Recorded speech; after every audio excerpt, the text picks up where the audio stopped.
Hey, on this episode of Samp&Chance, we are going to look at Raw also, guys. Survivor Series this Saturday. Looks like a good show. We're going to get into that, make our picks and our predictions. I guess picks and predictions are the same thing, but hey, either way, you guys know what we're up to. So strap in, guys and gals, and thank you for letting us into your ears.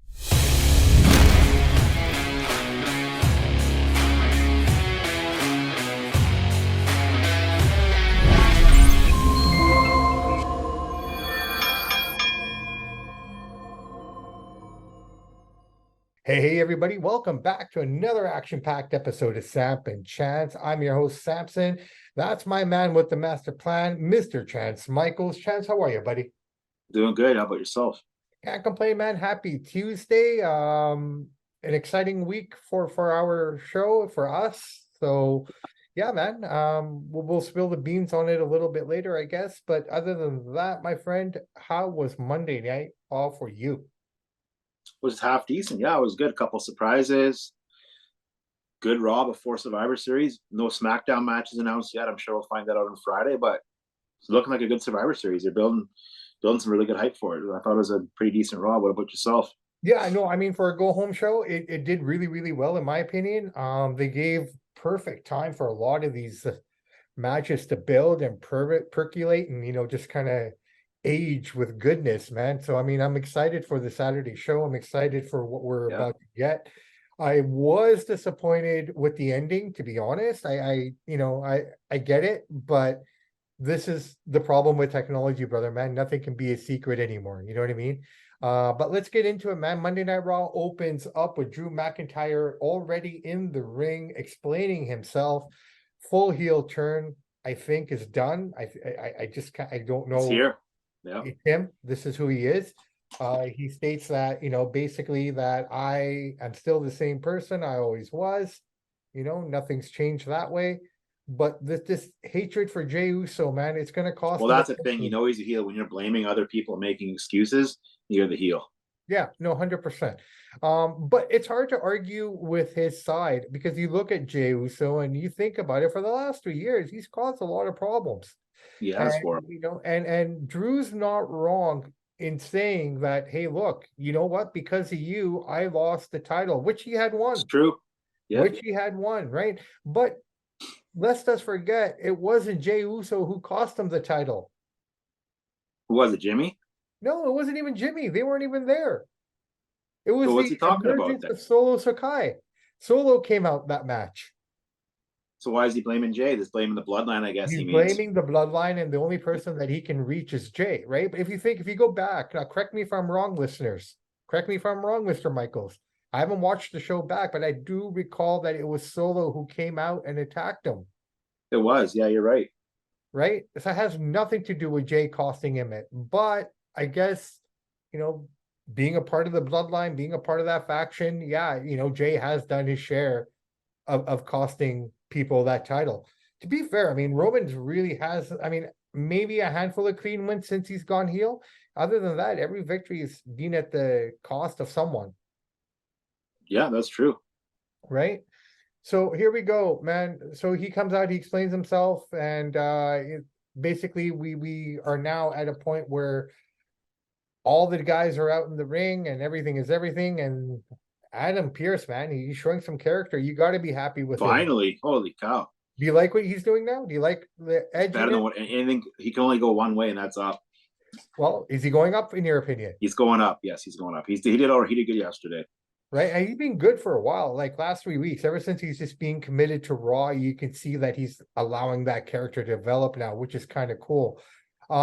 Be kind of cool to see him and Nick Aldis have a match. I don't know if either one can go. I'm sure Aldis can. I I think don't they know. can punch and kick and smash a couple chairs around, goof around a bit. But two former NWA champions, man. I Yeah, mean, they can still go. they can still go. I'd just be kind of curious to see that what kind of direction they're going to take those two guys in. Anyways, we end this segment with all participants of said War Games match in the ring. Ironically enough, there was 5 against 4. Adam Pierce says, you guys have till the end of the hour, I guess, to basically decide who's going to fight for the advantage match. And they have till the end of the night, referring to Team Cody, which is interesting. You would think it'd be Team Seth since he's the world champion, but they keep promoting it and advertising it Yeah, as it's a good call. Cody, Actually. Good point. right? So that's a kind of an interesting dynamic there too. Both teams have cracks in their armors, though. You got Drew McIntyre, who's basically said, I don't like any of you guys per se. Yep. And then on the other side, you have that dynamic between Cody and Seth. So these guys have to kind of coexist, work together, and make it happen. Number 5 will be announced at the end of the night. So we go from there. We get into our first match. Nia Jax, Raquel Rodriguez go toe to toe. Good back and forth, pretty straightforward. End comes here where Raquel tries to show off her power, but she gets squashed as she tries to power bomb Nia Jax. Not a good idea. Well, it happens. Well sold. Well done. Yeah. Respect to Nia. She's known for hurting everybody, so that's good. I think they should have that little board in the back.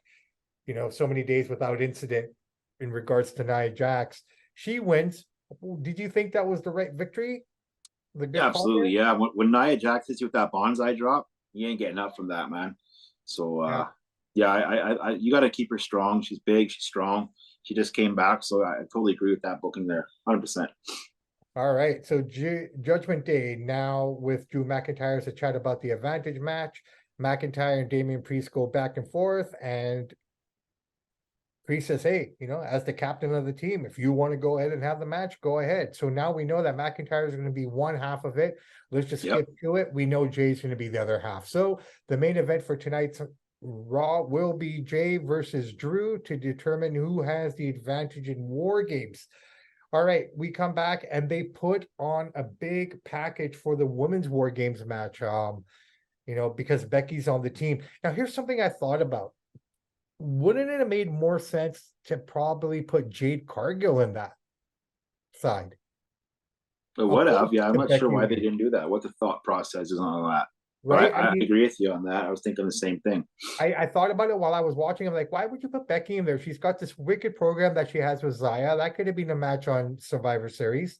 And you'd have Jade Cargill in there. And if you want to have her turn, not necessarily to join Damage Control or anything like that, but to turn on and set up that feud that we're kind of looking forward to with her and Bianca. Yeah. Right? It's a good point. At what point are they going to bring her in as well? She's ready to go. I don't see what more training she needs down at the Performance Center, except for learning camera cues and things like that. That's basically all she has to kind of learn in the WWE system, right? The Performance Center is just more than just learning how to take falls and hit the mat. It's about camera cues. It's about all learning how Promos it works and promos. Yeah. So, it would have been a good opportunity to kind of debut her. She's kind of gone dark. You don't really see or hear anything of her anymore. No, it's true. But that brought everyone out and, they basically feuded. So a nice little build for that War Games match, which is interesting. I already know who's going to win. And I'll tell you why when we come to our predictions. Just keep in mind that the fans will vote on who gets the advantage in this match. So it's not a good idea. No match will take place. Nothing like that will happen to determine who goes first and who goes second. This is going to be a fan voting thing and sponsored by Ruffles. Pretty soon, speaking of the sponsors, thanks for bringing that up. Pretty soon, you're going to see the WWE ring, like the UFC. We're going to see all the sponsors on the mats, sponsors on the ropes. It's coming, just a matter of time. Yeah, which is good. It's more money for them, so why not? Sure. So now we get into the next match here, which is Becky going against Xia Li. Xia has a match later on tonight. Yes, Tuesday on NXT against Valkyrie for the women's championship down there. So Laya was in the crowd watching this. Pretty solid match from both. Becky letting Xia shine a bit, showing a bit more of her repertoire. I think Becky did a great job putting her over. But at the end, Becky got the win, which is the right call. With the manhandle slam. But you know what? Xia didn't look bad in this, and I don't think she lost any ground or anything. It's a build up for tomorrow night. I was kind of curious to see how they were going to play this match out, considering she is going for a title tomorrow. So does Xia win, or does she take 2 L's in a row? That's the question we're going to find out tonight. That's a hard one because if you're trying to build momentum on somebody, you kind of want to keep it going, right? So taking 2 L's in a row, has she done enough not to affect her trajectory? Let's find out. We won't know until tonight. Hard to say. I mean, not a lot of people do watch NXT, so you might miss it if she loses. Maybe they're not worried about if she does take 2 L's. But Yeah, good question. right, right. All right. So after that match, Damage Control comes in. The rest of Becky's team comes out. Everyone Save the fights. day. Nice Yeah. little blowout to it all. Very interesting here about the Damage Control crew. So a lot of the stuff they say, they're talking a lot of Japanese, right? Yeah. I went back and I saw that interaction between Asuka and Io when Asuka was on the Grayson Waller effect, or one of them was. And apparently there are a lot of F-bombs being dropped in Japanese and whatnot when they were Okay, I didn't going know back that. and forth to one another. Yeah, yeah. Asuka kept calling her a little girl, and Io in Japanese was dropping F-bombs on her. So kind Wow. of interesting. So when they did their little segment on SmackDown, Asuka said something and they all laughed, right? Because they said, the leader of Damage Control, referring to Bailey, which is just feeding the fire that they're going to turn on her really soon. I mean, it's inevitable. They're going to turn on Yeah. her, right? And just the thing Asuka said for now in Japanese, which got them to all chuckle Okay, I didn't know that. when she said, the leader of Damage Control, blah blah blah, and she kind of Asuka just said in Japanese, yeah, for now. That caused, Okay. right. So Kabuki Warriors with Dakota Kai, man. It's happening. It's gonna happen. I think the turn will happen at the end of Survivor Series, if not on SmackDown, because I don't think they're gonna win, but we'll make our We'll prediction. get to that. Yeah. Yeah, but so we come to here. Ludwig is in the back with Kaiser, and he's giving him crap for being a team player in essence, and for taking the spotlight and making him look bad in front of Gunther, and told him to stay out of the match and not to come and interfere. Well, Ludwig against Johnny Gargano, one of your favorite guys of all time. Johnny Gargano for the win. There you go, man. They come out here, and basically this match ends because his buddy comes out, causes a distraction, lets Gargano win. And yeah, that was basically it, right? My prediction right now, the next year or two, you'll see Johnny Gargano in AEW. AEW. Yeah, he's totally tailor made for AEW. Just when I look at him, I think AEW Well, you know what? I'll be or honest. independence. I think when he had the chance, he had the chance to go. He didn't. No, I don't blame him to go stay here, but eventually it's gonna be like, hey, but we'll Yeah. see. But yeah, it was a decent match. I mean, he can wrestle good. He's not a bad worker. But Backstage we go. All the women tag team girls are all out there. All the girls are clamoring for an opportunity. So I guess next week on Raw, we're gonna have a fatal something match to determine the number one contender for the female tag team titles. So yeah, that's kind of that. yep. Same kind of happens for the guys as well. Rhea Ripley, this is the one match that not many people are talking about. I like the story though, the arc that they're throwing at this. They run into Dominic and Rhea come back to the dressing room to find Baszler and the number one contender, Zoe Stark, in their seats. Baszler walks away. Zoe has a moment with Rhea saying, hey, you're so busy and preoccupied with all this war game stuff that you're not even paying attention to me. And I almost beat you if it wasn't for someone interfering. So I'm not saying that she's going to win, but they are making it interesting because Rhea, to be fair, is not paying attention to anything outside of Nope. the Judgment Day, right? So you can't take the girls lightly. So, maybe an upset here. I don't know, but I don't think so. But I see how they're building the story that Rhea is just too much involved and whatnot. Yeah. And yeah, so basically we have the females match to determine the number one contenders. And here we go. Maxine Dupuis and Ivy Nile are your number one contenders now. So Maxine Dupuis from Alpha Academy and the Bash Brothers, I guess you want to call them, whatever they are. Yeah. Her manager. So brand new tag team getting a brand new shot here. So there you go. That's for next week. That's not on the pay-per-view at all. After that match, Gunther is not pleased with Ludwig Kaiser and thinks maybe he should have put Giovanni in charge instead. Interesting dynamic there. I wonder how they're gonna play this out. What's gonna blow up here, Something's blowing up. They're gonna, yeah. The feud's coming. The breakup's happening. right? So they have the now, unfortunately, I'll be honest, I missed a lot of this interaction between the Miz and Gunther, but what a great segment. I thought these guys worked really, really well together. I thought the comments were good. Gunther referring to him as the guy who just came off of the real world and congratulations, you made it here and you've done everything. The And thing I liked about what they did here is they gave Miz the upper hand, right? He hit him with the low blow. He gave him the skull crushing finale. So now going into Survivor Series, you have the idea, or you're led to believe Miz has the upper hand. He's not going to beat him, but I like how they're building it. It was a good little segment, face to face, low blow, skull crushing finale, and he gets the little upper hand on him on Raw, and we'll see what happens in Survivor Series. what I liked about that is because it's hard for everyone to comprehend that the Miz could be a face again, right?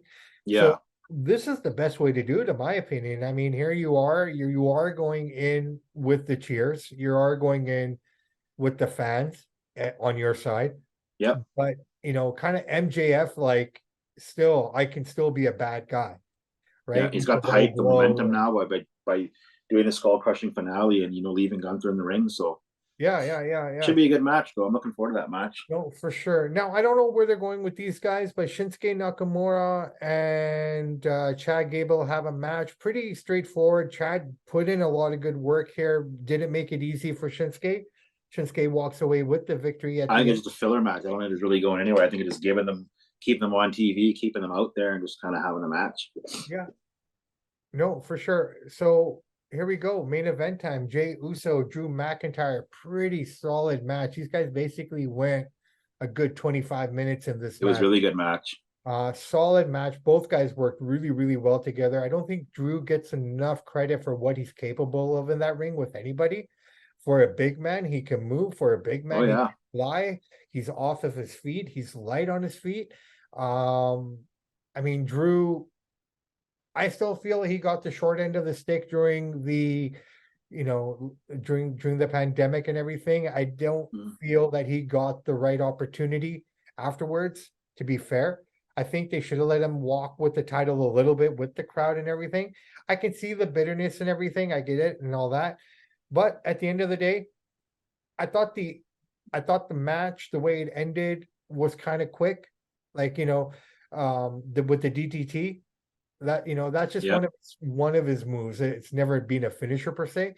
To miss with the Claymore, to kick out of the Claymore, all that kind of stuff, but to win it with the futuristic DDT, I mean, at the end of the day, that's the way it's going to go down. So Judgment Day plus Drew McIntyre get the advantage. Everyone comes out, everyone's waiting, everyone's clasping. I was jumping up and down, ready for this, waiting for him to come out, but he never showed up. And we're referring to one Randy Orton. Drew McIntyre, or sorry, Cody Rhodes says, yeah, you know what? Everyone knows, right, already. And that's the problem with the internet, man. There's no secrets left, right?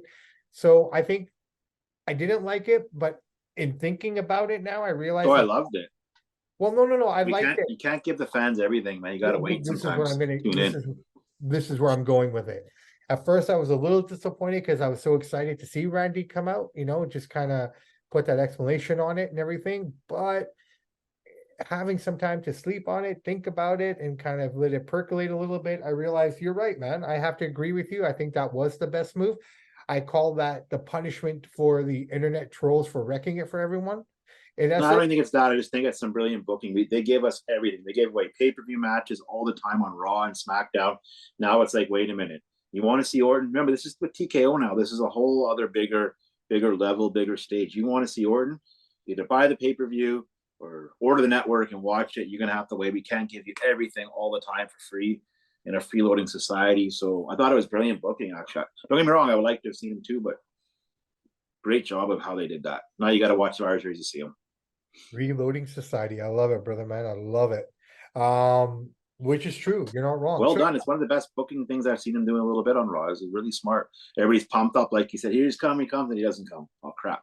Got to wait till Saturday. So it yeah. sucks. I get it, but smart. No, I get it, and I'm completely on board. But in the moment when you're sitting there and you've just gone 3 hours through this program, and for guys like us who actually aren't the freeloading fans and whatnot, Hmm. it's just like, okay, a bit of nostalgia, right?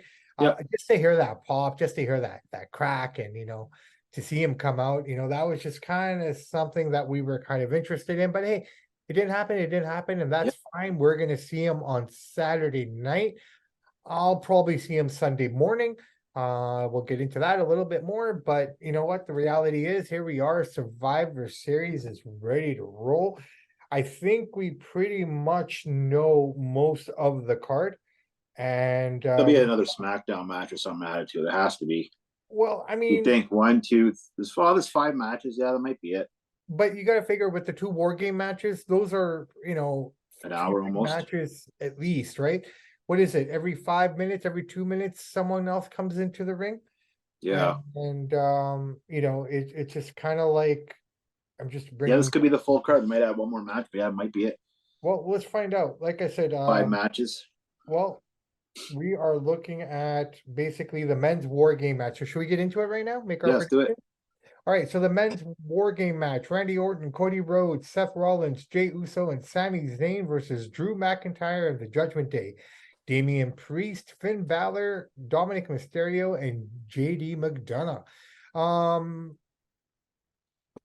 I don't know. This is a tough one because either side could claim victory, but I'll tell you what, man, the advantage goes to McIntyre and crew.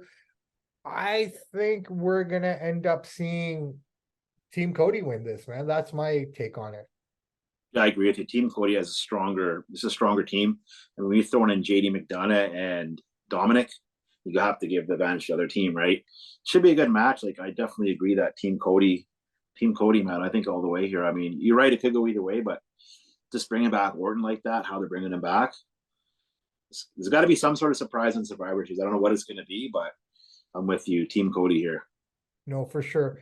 All right, women's war games match: Damage Control, Bailey, Io Sky, Asuka, Kairi Sane against Bianca Belair, Charlotte, Shotzi, and Becky. Becky Lynch. Now, this is why I already have it in my head that Team Belair are going to win.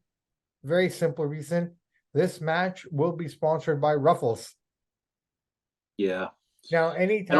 I don't think both face teams are going to win for the men's and women. So I'm gonna take the upset and I'm gonna go with Damage Control, Asuka, Bailey, and them. I think they're gonna take it just because I don't see both face teams winning, but you never know. But you're right on the Ruffle stuff. You're probably right, but I'm gonna go with Becky and Damage. Sorry, not Becky. Damage Control and Bailey and them. Since they've had matches sponsored by different brands, I've noticed that the face usually wins. Yeah, you could be Unless they're right. going to break that trend in this one, it's just a really hard one, man. Cinnamon Toast Crunch, Ray won, right? Mm-hmm. The Mountain Dew, LA Night one. Yep. Like I mean, just from all those kind of different perspectives, it's like you almost feel like the brand wants the good guys to win for their Yeah, brand, you're right on that. Something's right? got to give to this paper. They can't all be the Well, heavy favorites winning. I Something's got feel to a big happen. thing here will be that they all turn on Bailey, Yeah, it's possible. right? This is where something will happen. And but like I said, man, I mean, just to kind of, make it, fun and everything, maybe they'll turn the tables on us, right? This is Yeah. the problem with us. We kind of know too much for our own good The sometimes. last few pay-per-views have been no surprises, nothing major, so something's got to give. Well, something's got to give, right? So, like you said, it is a small card. Uh, in terms of single matches, we're looking at intercontinental title match, Gunther versus the Midge. Gunther's going to walk away with this. Oh yeah. Gunther saying that, the final boss will be Brock Lesnar at WrestleMania for, everyone's kind of gearing up for that. I don't know. I think he beats Brock at Mania. If it happens, yeah, if it If it happens. happens, I mean, this makes no sense. Why would you put the Intercontinental title on Brock? Yeah, maybe Brock has another match, but yeah, no, this Miz Gunther match, it should be a really good match. Both guys can work, but yeah, it's Gunther's time. He's younger, he's bigger, he's stronger. He's going to retain, but Miz will do. Miz is going to hold his own, put on a good match like he always does. I'm Yeah, actually looking forward to this match quite a bit. I am as well, man. Women's World Championship match, Rhea Ripley versus Zoe Stark. This is the dark horse match. In terms of something could happen here. You know what I mean? Just the way they've kind of been building it up. She's not paying attention to her. She's not, it could be something as simple as she drops it to Zoe, but then wins it back in a month or wins it back the next night on Raw. No, I don't think so. I think she's too strong. She's the leader of Judgment Day, and yeah, all the way Rhea Ripley. I Okay. don't think they take it from her. Not at Survivor Series. Okay. I Well, think she's too. I think she's gonna carry it into WrestleMania. yeah, That's well, what I think. I'm gonna go, you know what, just to play devil's advocate and be different here, I'll go Zoe Starks. I mean, I won't be Yep. surprised if Rhea wins, but I'll say Zoe just because of the story and the way they've been building that story. The very nonchalant kind of, challenger, the champion, not paying attention to the challenger, and everything's going her way. Maybe this might be a wake-up call for her, but hey, you know what? You're not wrong either, brother. Who knows? Yeah. So I would Now, tune in to watch. You know what's gonna happen. outside of the War Games match, the women's one, this is the only other match from SmackDown on the card. Carlito versus Santos Escobar. I give it to Santos. You know, you're He's probably hot right, right but I now. think just Carlito coming back for his first debut match and how many years has it been? I don't even know. Long time. I think they might give it to Carlito just to keep I, him hyped and popular. Should be a good I get match it. though. I get it, but he hasn't been around much though. Even since he's come back, he's here and there. Like he wasn't in Saudi Arabia. He wasn't, Well, he's not a big player, but But I get it. But I think Santos is going to win. I think what you're going to end up seeing here, if you remember Los Lotharios, the two Mexican guys, yep, I think they come back up to the main card and join forces with Santos Escobar, because he's kind of lost, his other two guys that he had before in Phantasmo. So I think what you're going to end up seeing here, if this is a surprise kind of thing, it's not much, but Umberto and the other guy will come back and help Santos to form that faction, which will, for all we know, this can turn into a 6-man tag match or something. You know what I mean? yeah. With the other guys as well. But I eventually, gotta go. I'm just taking Carlito because he's a bit older now. He's getting just came back. He's got some hype. He's catching on again, so I think they want to give him a little bit of a push, okay, well, cash I'll in their go. investment. I, So we'll I see. think Santos is going to go because he is the younger, you know, they just turned him heel. They got to keep him strong as he heel. I don't think Carlito loses anything per se by losing to him, but I understand your point as well. But I just think Mm. in terms of where they're going with it and whatnot, Dragon Lee's going to play a role in this storyline as well. This is where I think we're all going to end up going here. We're going to end up with like a 6-man tag of some sort probably later this year, if not early next year. But man, that's it. That's basically what we have for Survivor Series. It's basically 2 War Game matches and 3 matches in between. There's They got to might be get one more something match else, from SmackDown, right? but yeah, this is probably it. We got it. They got to give us a little bit something more. But hey, let's keep in mind those War Game matches can go a good 45 minutes apiece. Oh, easily, yeah, So if we're looking at 2 hours right there, it might make sense, right? yeah. Um, what opens the show? Which one, men's or women's? Probably the women's, Interesting. but All you right. never know how they're gonna book. For all we know, we could see Miz and Gunther kick it off. You never know what they're thinking, man. Well, I mean, with 2 War Game matches, you figure they bookend them, right? You think so? You can't really have them too close together. But because Orton's coming back, they're gonna be the main event, right? I would assume, Yeah, but I mean, if but I could see the men's being the main event if we didn't know who number 5 was going into it, right?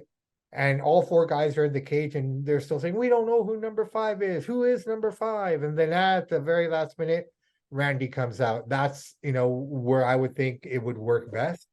yeah, But again, who knows? I don't know how they're booking it. That's basically it.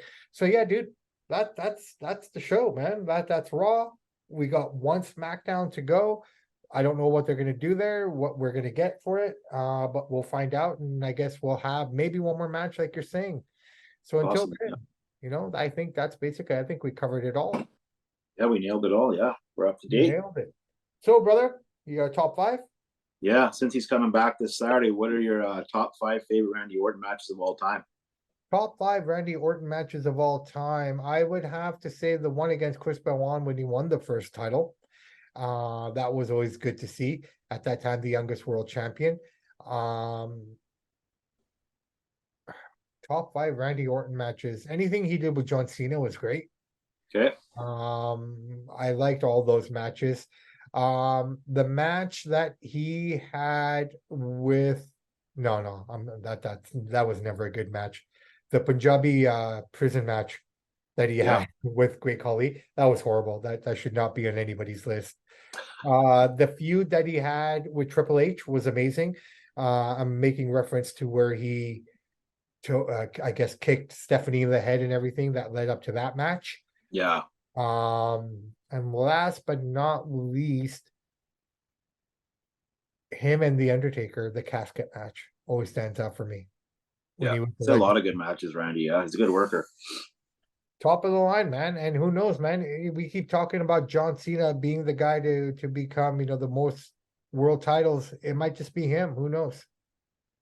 If his body holds up, how many is he at? He's got 14. He only needs 3 more. He's early 40s. Yeah. I don't think they give it. Yeah. It's hard to say. You never know in wrestling. It's almost easier to give it to him than it would be Cena at this stage. We'll see how he holds up after a few matches too, right?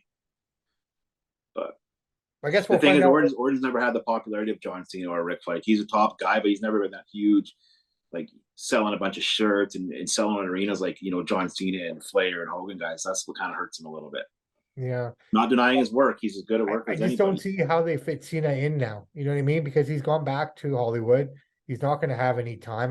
The ideal thing would have been for him to show up at Royal Rumble and either beat Seth. I guess in this case, it's not going to be Roman, and have that match with him and Seth at Mania, sort of a deal.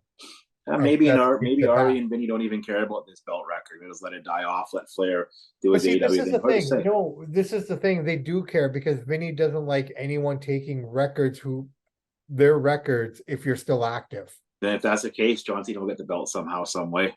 Yeah, I mean that's the only. There's In only wrestling, you can make anything right? happen. You could show up, hit Seth, have Seth a match, beat him one night, lose it again, right? They're always wrestling's so quirky and I mean, the only other crazy, thing and I who could knows? think of, sorry to cut you off, man, is that Triple H somehow becomes world champion again. He's only both him and Randy are sitting at 14, Yeah.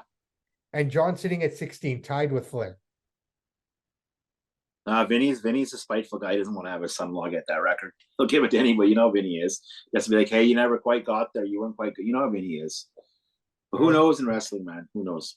Fair enough. All right, brother man. I tell you what, why don't we wrap this puppy up? Let's call it a day. Yeah. Just so everybody knows, we are going on the road. Our next show will probably be from Las Vegas. We're going to be down there for the Benavides fight that's coming up in I guess, a matter of days now. We're about 3-4 days away from it. Yeah. Yours truly, Mr. Sampson, will be down there to cover it and take it all in. My man, Mr. Michaels, will be here watching over the fort, making sure no bad guys get in. I'll be at a boxing show at South Hall, actually, which I'll get into on the next show. But Nice. yeah, it's a big, big week. It's a big week for Samp&Chance. We're going to be down there, so we don't know what we're going to find, and we didn't know what we were going to find last time, and we found some good nuggets. Yeah, So always. hopefully, with every trip that we make down there, it becomes easier and easier. People start to recognize us a little bit more. So yeah, man, looking for some good things this week. So the next time you see us this Thursday, we'll be from Las Vegas as we do our prediction show and whatnot. If not Thursday, definitely Friday. We'll work out the logistics from our end. But yeah, that's where you'll be seeing us from next. Back view will be the strip on my side. So we'll go from there. So on that note, Mr. Chance Michaels, have a beautiful rest of your week. Please be safe. Hold down the fort. Let us know what's happening down at the South Hall. I'm Bobby Sampson. He's Mr. Chance Michaels. And in the words of the great AC/DC, those that download, like, and subscribe to the podcast, we salute you. We do salute you. And everybody out there, please, we still have a few days left in this week. So be safe, drive safe, take care of yourselves, take care of your family. Put your winter tires on if you haven't already, because the weather will turn on you when we least expect it. So ultimately, just do what you got to do to ensure that you don't have issues, man. It's very simple philosophy. It's a hard one to live by, but hey, man, this is what we give you. All right. Be safe. Be good. And we'll talk to you soon. Samp&Chance are out.